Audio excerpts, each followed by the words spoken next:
ఎఫెసీయులకు రాసిన పత్రిక 5వ అధ్యాయము 2వ వచనం.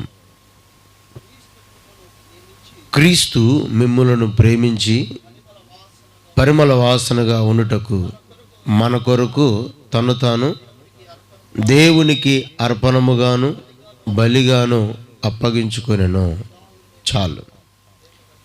హల్లెలూయా. దేవుడి వాక్యాన్ని దీవించి ఆశీర్వదించి మనకు పంచిపెట్టునుగాక. ఆమేన్. ప్రియులారా, గమనించండి.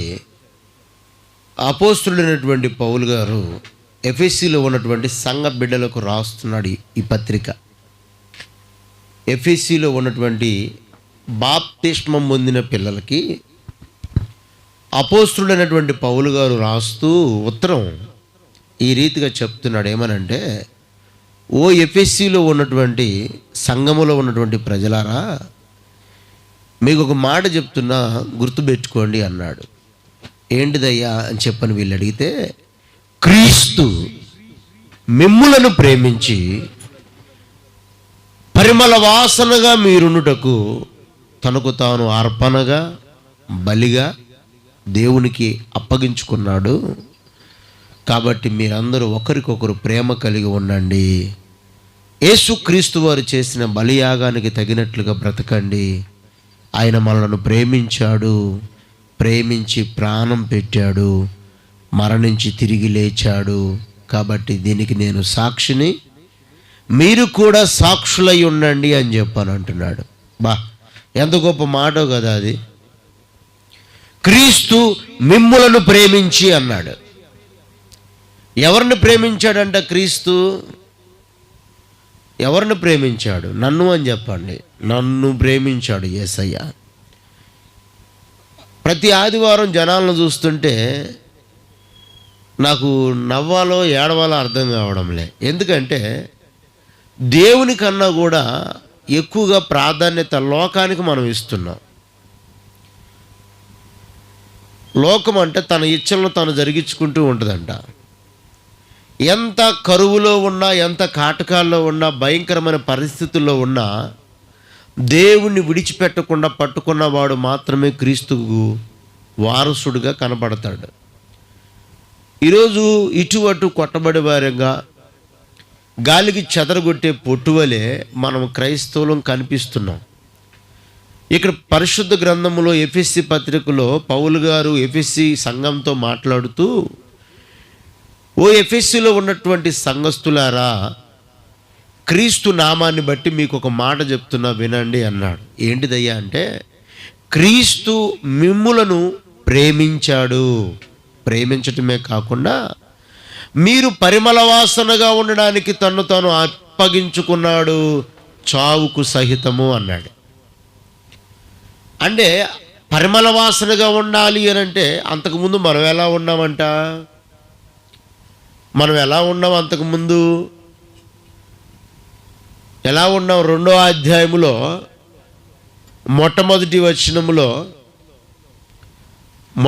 వచనములో మీ అపరాధముల చేతను మీ పాపముల చేతను మీరు చచ్చిన వారై ఉండగా క్రీస్తు మిమ్ములను ఆయనలో బ్రతికిచ్చాడు. హల్లెలూయా. ఎలా ఉన్నారంట ఒకప్పుడు ఎఫెసీలో ఉన్నటువంటి సంఘస్థులు? అందరూ చెప్పాలి. ఎఫెసీ వాళ్ళు కాదు, మనం అనుకుందాం. మనం ఒకప్పుడు ఎలా ఉన్నాము? అంతకుముందు లోకములో తిని త్రాగుతూ, ఇష్టం వచ్చినట్లుగా బూతులాడుతూ, అబద్ధములాడుతూ, మనకు నచ్చినట్లుగా బ్రతుకుతూ ఉన్నాం. అయితే అలాంటి వారిని క్రీస్తు ప్రేమించి పరిమళ వాసనగా ఉండుటకు మనల్ని పిలిచాడు. ఎలా ఉండడానికంట?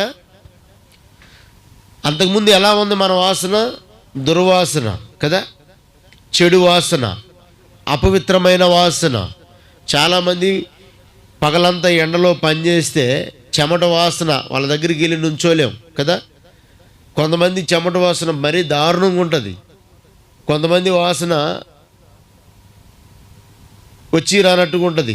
కొంతమంది సంగీత పడిపోయేటట్టు ఉంటారు. అంటే వాళ్ళ దగ్గర ఒక్కొక్క వ్యక్తి దగ్గర ఒక్కొక్క తీరు కలిగినటువంటి వాసన వస్తూ ఉంటుంది. కానీ ప్రభు ఏం చేశాడయ్యా అంటే అలాంటి దుర్వాసన కొడుతున్నటువంటి స్థితిలో నుండి మనల్ని విడిపించాడు. ఏ స్థితి అయ్యాది అంటే పాపపు దుర్వాసన స్థితి, అపవిత్రమైనటువంటి స్థితి. ఆ స్థితిలో నుంచి ఆయన రక్షించి మనల్ని క్రీస్తులో పరిమళ వాసనగా ఉండడానికి నిలబెట్టాడంట. పరిమళ వాసనగా ఉన్నటువంటి స్థితి నుంచి మనం మరలా దుర్వాసన కొడుతున్నటువంటి స్థితిలోకి వెళ్తే ఎలా ఉంటుంది? రోజు రోజుకి గమనిస్తున్నా, నేను గమనించడం కాదు కానీ బైబిల్ గమనిస్తుంది ఆల్రెడీ.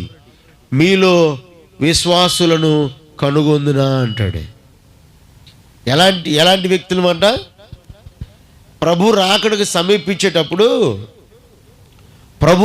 సమీపించేటప్పుడు అంట, నేను విశ్వాసులను కనుగొందునా.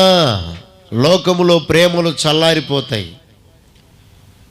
దేవుణ్ణి విడిచిపెట్టి తిరుగు కాలం ఒకటి వస్తుంది. అందుకే ఆయన అన్నాడు, అమ్మా ఒక కాలము వచ్చుచున్నది, ఒక కాలము వచ్చుచున్నది. ఎవరు అంటున్నారు ఈ మాట? సమరయ్య స్త్రీ అంటుంది. అయ్యా ఒక కాలము వచ్చుచున్నది, ఆ కాలములో మేమైనా పితరులైనా మేము ఇక్కడ ఆరాధించవలసిన స్థలము యెరూషలేములో ఉన్నది. ఎక్కడుందంట? ఇక్కడ ఆరాధించే